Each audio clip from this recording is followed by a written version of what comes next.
Yes, friends, happy 4th and hope everybody's enjoying the warm weather. Today, I thought that the best thing to really do would be to actually analyze what's going on in the world and how does that impact our daily lives and our business. And then how could we summarize this whole drama which is unfolding in front of us, which is very difficult to comprehend. One day we hear we are having an MOU with Iran, and the other day we hear that, we are not. One day we are saying that we're going to bomb and we're going to the other day we're saying that, we are very close to the end of the war. And then there are many people who are actually waiting to see that everything calms down. So oil prices really stabilize and interest rate stabilize, and hence everything goes to normal. But you know what? Some people think chaos is the way to govern and way to manage. So how do we really summarize today's discussion or today's situation? I would say, honestly, this whole thing could be summarized in one word or one phrase. And what is that phrase? That is BATNA. BATNA. Better alternate than negotiable agreement. BATNA. And we use BATNA, or we're supposed to use BATNA every day in our life, in every situation, or we should at least train our brain to think that way, and that would really help us simplify things and analyze things if we really have that mindset behind the scene. We don't have to say what our BATNA is, but we really need to understand. And once you create that whole thought process, then you will see that you will analyze the situation in much better way with the bigger perspective, and you will always know what my alternates are. So that you will train yourself, and your life and your business transactions will become smoother, and your even relationship will become smoother. How's that? So I think if I really say what is today's topic is understanding your BATNA, BATNA, understanding your better alternate than negotiable agreement. See, every day in life, we actually are doing some sort of negotiation. Whether that we are interacting with our spouses, whether that we are interacting with our family members, with our kids, our friends, our, going to the market, or having any business transaction, we are in some sort of an understanding. Are we creating an understanding to move forward, whether that we have to go for travel, or whether we have to go, for leisure, or we have to go for business, or whether, we have to do anything, there is always BATNA involved. And if we really understand BATNA, then we can understand what's going on really in Trump's life, in our lives, and which direction our business is going. So what is BATNA? BATNA is better alternate than negotiable agreement, like I said before. But what does it mean? It means that whenever you are doing any transaction, whether it's big or small, or any decision, you always look at your alternates and you say, what is my alternate other than the negotiable, the agreeable understanding I'm having right now? Let's suppose you are going to a leisure trip and you look at different destinations, and then you see what the costs are, and you see how much money you have, and then how much you can spend, and and what are your other needs. And then you for example, you see that you only have $1,000 to spend, and you want to have a beautiful place where you can enjoy with your spouse for a week, and you wish to go to Europe, you wish to go to California, you wish to go to Florida, you wish to go to somewhere where you can enjoy your life, and you can enjoy the nature, and you can have some quiet time. Okay, so that's the purpose. Now, the purpose in mind, then you got to see what are your alternates with your given $1,000. And now, if you have all these alternates, all those alternates have ramifications, travel plans, some stresses, some outcomes, and of course, some expenses. So you see your alternates, and then you analyze your alternates.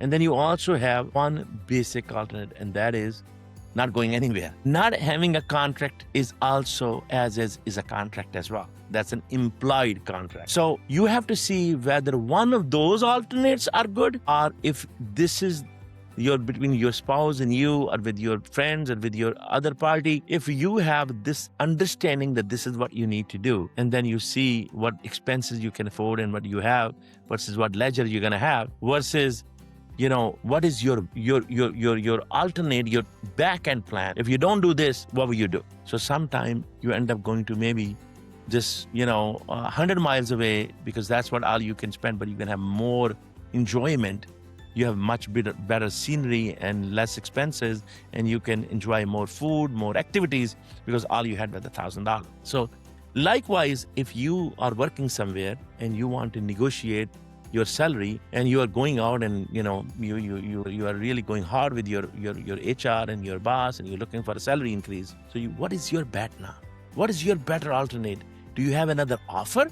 If you have another offer, then you have a very solid BATNA. And if you do not have another offer, and you maybe going hard, and you may be going with tactics, maybe you have some other techniques, your strategy, but your best strategy really is to create your BATNA if you don't have it. What is your better alternate than negotiable agreement? You know that you're making $100,000 and you want to negotiate 150, but you're only getting 110 from your current employment. And if you are really pushing them hard and you believe your value is 150, then you better have another offer in your hand before you make those, hard choices or hard demands. So why am I giving all this background is because I want you to understand that how does that imply with what's going on with, Trump and Iran negotiation and the, war and all that. See, Trump, like I said before, I met Trump, I don't know, somewhere around 20 plus years ago at the JFK airport when he was going with his helicopter pilot, and they were having discussions. Usual Trump was talking and was, busy walking, and then we were going to elevator together. So we shared the same elevator.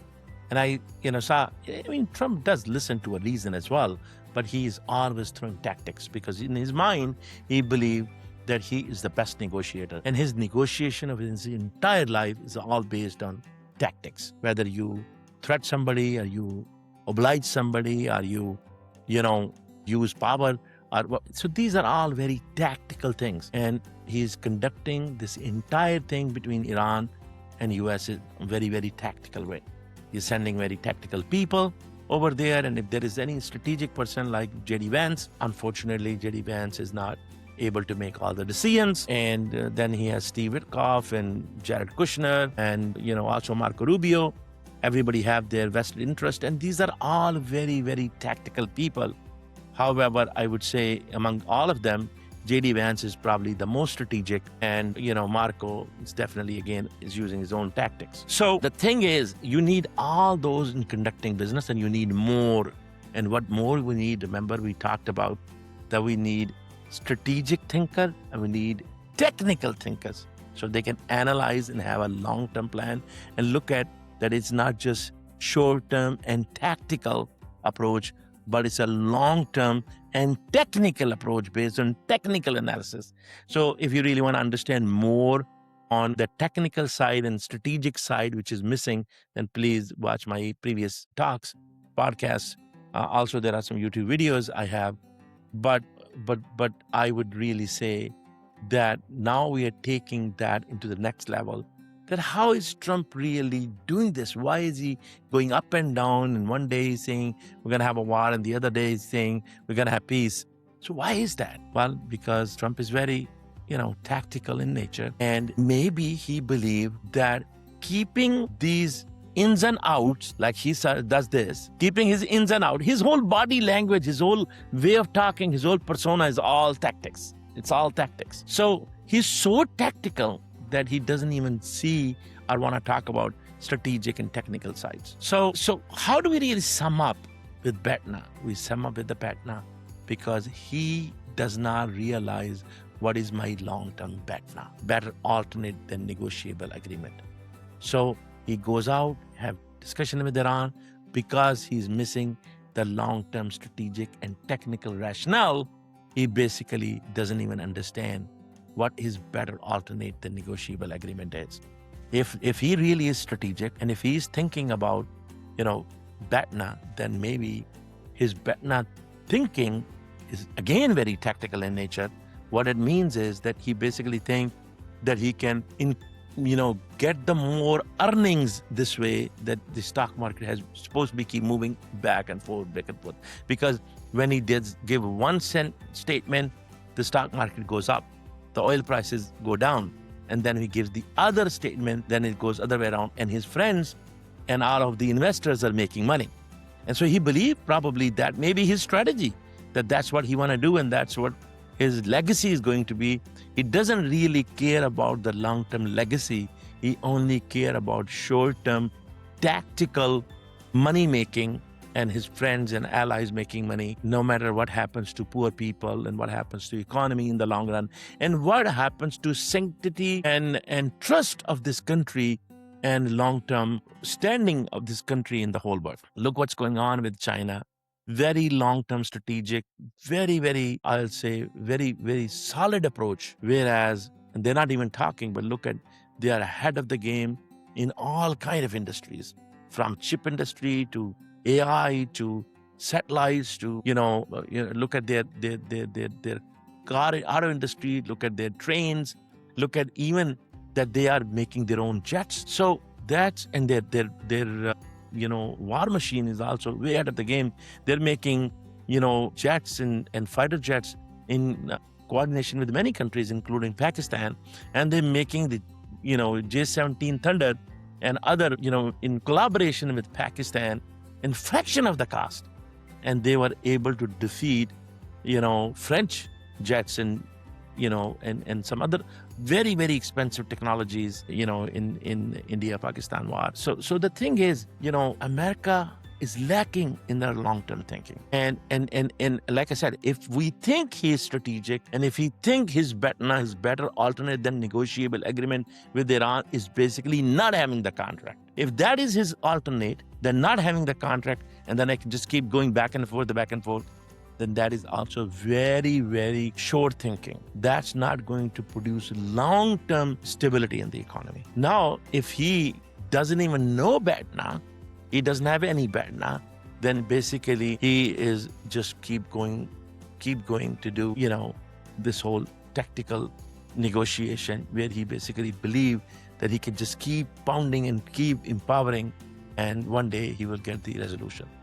Unfortunately, we just don't see this whole thing technically and strategically, because look at now from the Iran's perspective. If Iran really, understand the long-term game, strategic game, technical game, then they need to have their BATNA. So what is their better alternate than negotiable agreement? So there was an MOU and, Trump wanted Iran to sign, but they did not sign. Why? Because they see their BATNA. They know their alternate is they're not having the agreement. If they don't have the agreement, they will, have their integrity. They can also, threaten all the U.S. assets and all the allies' assets in the area. They actually can still sell through their corridors with Russia and China. They already done it, they survive, but then they can keep developing their technology. So if you believe that you're going to totally demo them, they know that's not going to happen. Because if U.S., right now, Iran wants U.S. to send their troops. Because if Iran does end up getting U.S. troops, unfortunately, they are very, very bad ramification for U.S. And then the U.S. population is not going to, the U.S. population is already against this war. And if we send, can you imagine if we send our troops and we, God forbid, have, thousands of deaths, this country is going to go, really berserk on Trump. So Iran's BATNA is that they have their corridors, they know how to live within means. They produce technology, pennies on the dollar. And even if they don't have a contract, they don't really die without the contract. But if they have the contract, then they want to have, it's a solid, executable contract, which can be trusted. They don't want to have a situation where they just have a contract and within a month, or 2 months, or 3 months, or 6 months, the contract is breached and nobody is abiding by it, and then that would be bad for Iran. So Iran has their BATNA, understand their BATNA. Does US have our own BATNA, and do we even understand BATNA? And BATNA is only understood for long-term visionary strategic people who are analyzing the situation technically. I gave you example of somebody going for, higher salary without really preparing and analyzing the situation. Might end up be just losing, one in the bush, one in the hand, because it didn't have anything else in the bushes. So basically you think that I'm willing to, I'm willing to lose one in the hand, the job on hand, because I believe I have a value of $150,000 in my previous example, and I just go out and I have many jobs. You might not have it. So you better analyze it, technically prepare it, and strategically have the other offer before you negotiate, further with your employer. So, so if you want to really analyze and understand Trump's philosophy is that his BATNA is that he's going to keep going up and down, and that is actually helping his his friends and allies and his own conglomerate, where they are making money shorting. They're making money when things going down, and they're making money when stock market is going up. They make money both ways. And that is a very, very tactical approach, and that does not really give you a long-term BATNA to progress your economy, your country, and your standing in the world. You're losing your leadership. You may be winning the battle, but you lose the war. I mean, you are absolutely, if China keep you busy, and we ourselves, we keep ourselves busy in these small, naive things, then we will not have our eyes on the big technology which is coming along. We will not have our eyes on, who are the big players coming, which economies are growing faster, and who is going to become the leader and going to be accepted as a leader of the world. I mean, think about it. If we continue our situation and we keep making ourselves laughing stock in the, especially in the Gulf, then all these Gulf countries who hired us to be a hired gun to protect themselves and have all these bases, now these bases, instead of protecting them, become the biggest threat for their economies. So then why do you think they would want to have those bases? Because those bases for those countries are really, mines. They are ready to be bust. And when those mines bust, their economies will be, basically destroyed. Why would they want to do that? So that's another BATNA Iran has, and we don't have. So like I said, if we want to really understand this entire game, then we need to understand how to set our BATNA. First, knowing the BATNA, and then setting the BATNA and having the BATNA. Because you may understand the BATNA, but then you may not prepare yourself to create better BATNA. So you better have the BATNA, before you keep going. Otherwise, unfortunately, you have no choice but really head to the wall, and that wall goes nowhere, and your people suffer. And I hope we use this analogy and understanding for our daily life as well as for our jobs and businesses and economy, that at every team and project level, we always need to analyze our situation technically, have a strategic plan, and develop our BATNA. May God bless you all, and happy 4th again. Thank you.